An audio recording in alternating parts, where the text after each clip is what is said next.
questions and some conversation with the two Marquette student athletes, and then we'll come back to Coach, let them go, and come back to Coach to finish up. So, Coach, whenever you're ready. Great. So, yeah, just very happy and grateful for the opportunity. Again, as first year at Marquette, grateful for the players that we have up here with us and the ones that are down in the locker room. And very proud of them for the effort they've put in throughout the entire year.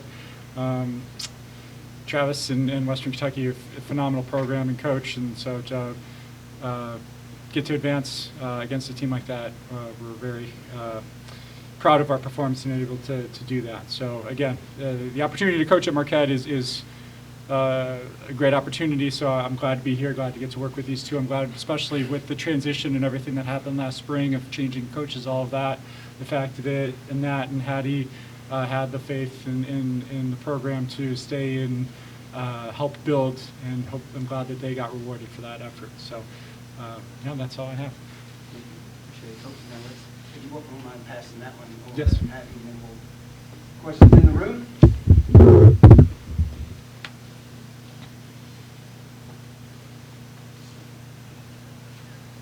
You guys played Western earlier this year, and they had some injuries, so they had maybe a little different lineup, yet the outcome was the same. Talk about how you guys were different, and then talk about how they were different now that you see each other at the end of the season.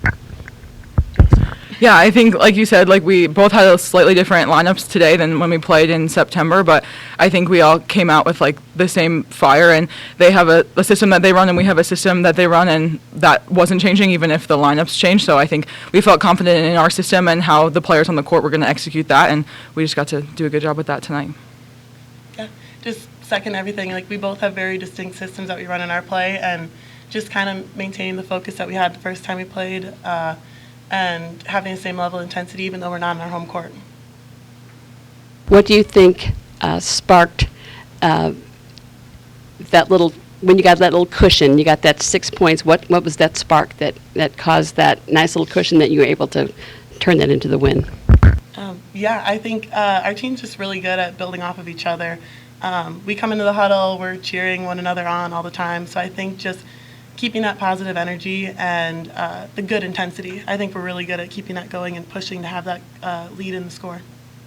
Yeah, for sure. I would agree. And I think we did a really good job of maintaining composure, even if they were to win a couple points, and knowing that if we maintained our level of play, we were going to push ahead. And to have confidence in that and not press was what helped us build that lead and then ultimately finish the set. How do you think your season, your regular season, prepared you for tonight? I think a great thing to say right now is the Big East in itself is a growing conference. And I think just the 5 years I've been here, we've seen more and more competition come into the Big East as a conference. And it speaks volumes when we have 3 of them in the NCAA tournament right now. So I think that really helps prepare us. And then obviously we try to have one of the harder preseasons in the country, so that helps prepare us for right now. Yeah, for sure. I would agree. We schedule a tough non-conference, and our conference has stepped up this year and in the past few years, and so getting to play those teams in conference was definitely helpful, and I think we just were able to execute from there. I'll throw one up to you. Just Coach mentioned in his opening remarks about you guys sticking around, right? When were you always in?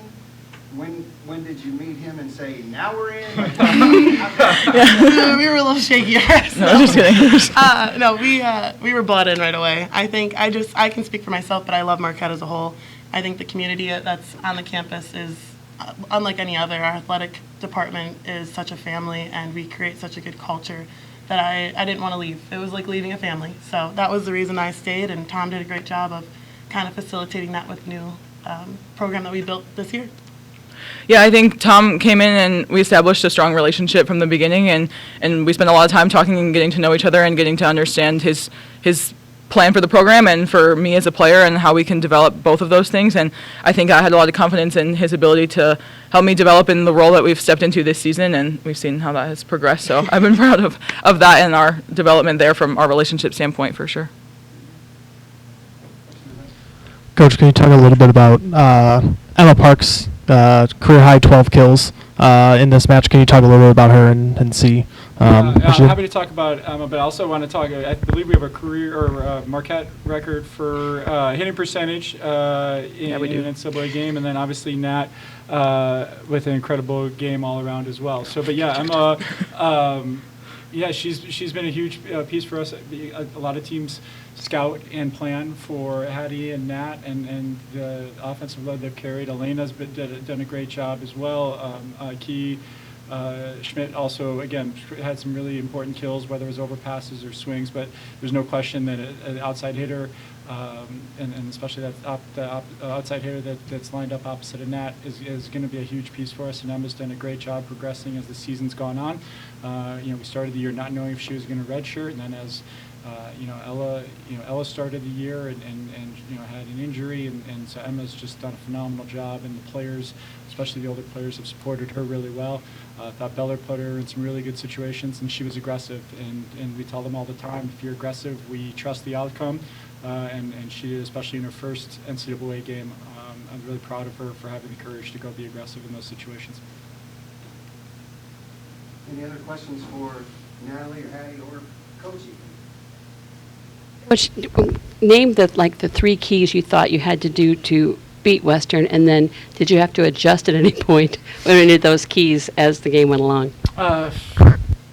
I liked our defensive work rate, but I think eventually we got better at both blocking on the front row and then defending in the back row as the match went on. And to answer your question a couple questions ago, I think that was a big difference as we went to the third set of being able to finally score some points on serve, because I mean they're top 5 in the country in hitting percentage, and so they're going to be able to kill the ball inside out, and so finally we started making some good body positioning adjustments, but really serving aggressive, swinging aggressive, even when they didn't get kills. If we could get them out of system, it meant we didn't have to defend 3 of Western Kentucky's hitters, and it allowed us to go get our block set up. And so that was our one of our things all week was stay aggressive. Even if we don't get kills, we need to stay aggressive, and that's easy to talk about, but again, credit the players for sticking to that and having the courage to go take those swings as the match went on, and especially in some really important situations.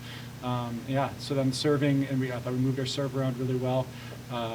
Got a couple of really key aces, and then Bella and the serve receive did a great job of us siding out that allowed us, but before we could slow them down, we were at least able to side out with them until we were finally able to slow down their offense, and so we needed all of those aspects. If you could just give me a thumbnail of what you see ahead in both Louisville and Loyola, just a little thumbnail. Yeah, obviously Loyola we know a little bit better just regionally, and again, very good coach. Watched them in their conference tournament last year and this year, and and I think they graduated quite a bit, and so to come back and be in a similar situation this year, credit to them, and they play hard, and they have enough good athletes and they're young, and so I think this will be a good experience for them. Louisville, obviously, with the Final Fours. I've known Dan for a long time. We're both Chicago kids that also played in the MIVA. So for playing against each other, coaching each other. I was at Creighton when he was at Nebraska, so we overlapped a few years. Coaching there. He's married to a player that I coached at Creighton, so there's a lot of connections. But obviously, then. As much fun as it is to know coaches, they've got a lot of good players and really talented, and they play hard defense, really hard to score against, and so we'll have our work cut out for us there, but we're excited for the challenge. All right. Thank you all. Thank you.